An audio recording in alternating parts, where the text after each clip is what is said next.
Okay, guys, I know it's crazy to do a video reply here, but just in case there are others out there that are having the cam column issues. In fact, I know there are, and many of them have already come and gone. I mean, this started rearing its ugly head back in the late 2010, so 2007, 8, 9, 10, 11. The last year that Hobie used the cam locks, that's this mechanism here, for the Mirage drives was 2008, I think. I'm pretty sure. I've done enough research on the Hobie forums and actually spoke with one of the sales engineers. His first name is Matt, forgot his last name, but he's active on the forums to help people out.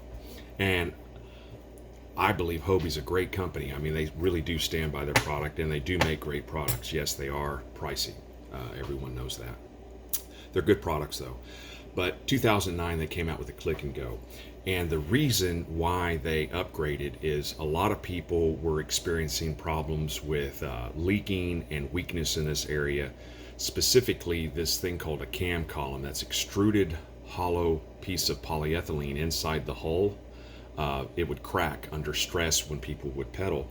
And when they came out with the turbo fins, I think even more started to occur. But anyway, here's a quick drawing of the setup. This is as you're looking forward. So this is the left side. This is the port side. The gunnels up here. The bottom of the kayaks here. This is the opening area for the Mirage drive. This is the inboard side on the port side wall. This is the drum shaft. This is the cam lock. This is the cam column here. Now, the reason I'm doing this is all great feedback here. Thermal weld by far. Yeah, don't ever use epoxy, because if you do use epoxy, you've got to use some really expensive epoxy, but it does really work. I mean, it sticks. It'll tear away the surface of the polyethylene before it will break free at the union of the epoxy. It's that good. The stuff is that good. It's very expensive though. And also, like some others have said, if you go with that route, then when you try to do a future repair, you've got to use epoxy again, or that might not even be the best route. It'll be very difficult to thermal weld because that epoxy's in the way. But there are applications for the epoxy for sure. This is what's going on here. This is a high stress area where this shaft rests here. So when you turn this camshaft, it's an inclined plane. So if you look here, shallow here, deeper here, and as you turn it, it ramps and it puts more and more pressure right here downward. So that pressure is pushing downward on this shaft here downward, okay? And that pressure is being felt in the seat area of here. So there's an X force going down this way. And it's doing so because this bolt that's threaded into this shaft, cam column here, is keeping this cam lock captive. So it will not float upward. So it's being held captive. Well, the equal amount of pressure downward is being felt upward when it screws into this area of the hull. So this bolt is screwed in here, and there's an equal amount of force going up here. So there is a delta between this area and this area of this decking. There's a delta between this area and this area of force. The good news is there's a lot of reinforcement because it's extruded polyethylene going all the way down and attached to the bottom of the hull. It's all one piece. So it's held in place. But the problem is the design of this weakens this column, and in many cases, like in Victor's case and my case with my 2008 Revo, these fracture. So if you go and you look inside the hull, or you feel inside the hull, feel these cam columns, they're fractured. So now this area where this bolt is screwed into, this area here, is floating. It doesn't have any more support from the lower section. It's floating.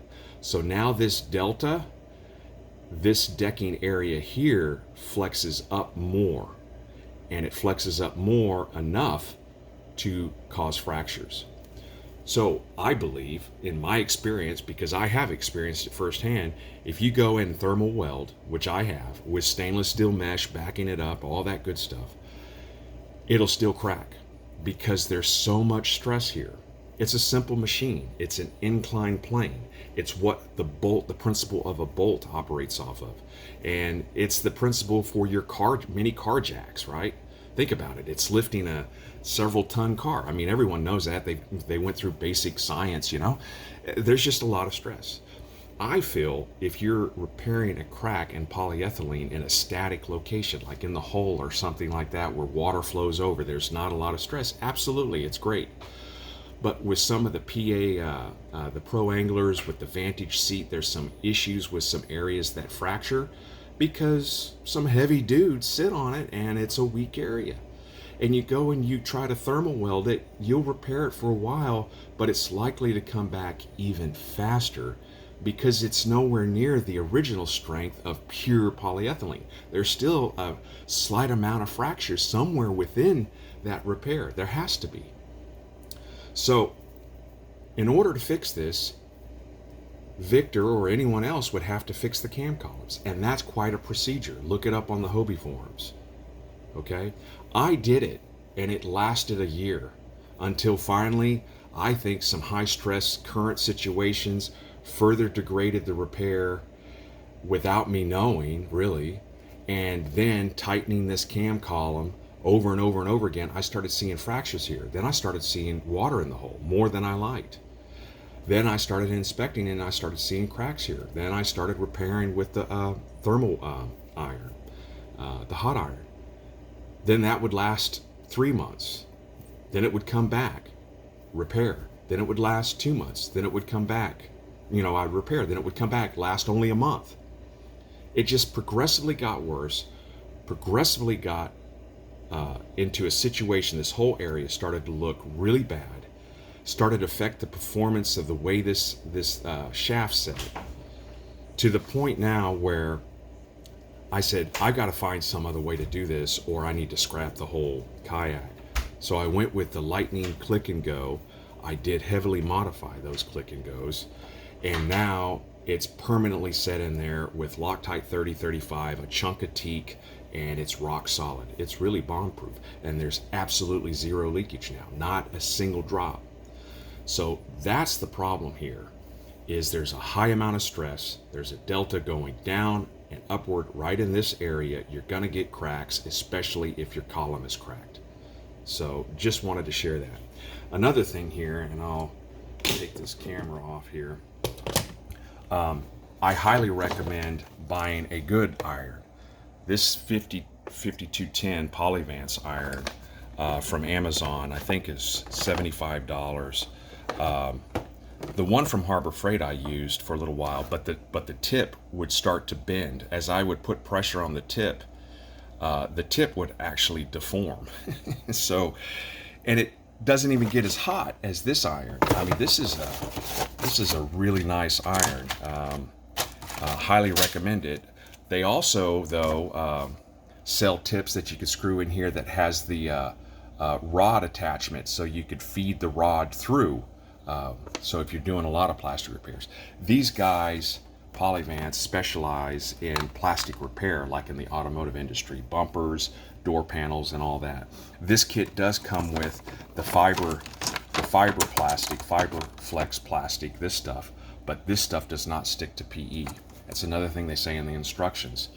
To find out what type of plastic it is, take a piece of Fiberflex, take a piece of polyethylene, melt it on there, and it should stick. It should really stick, like not come apart. So whenever I melted a piece of this on a piece of polyethylene, it came apart. But polyethylene to polyethylene. So basically what they're saying is you want to melt and thermal weld with light plastics.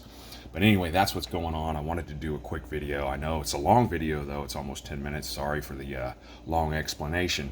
A lot of great ideas here from everyone. And final note, thermal welding, polyethylene, sounds easy. get some scraps if you can. Go to a kayak dealer. A lot of times they might have some holes that are cut up. Get some scraps. It's worth your while to practice because it's a lot easier said than done. It is kind of an art form. You get better at it. Hope this helps. And by the way, hopefully we can get Victor's kayak up and running for him and bomb proof like mine. Thank you. Bye.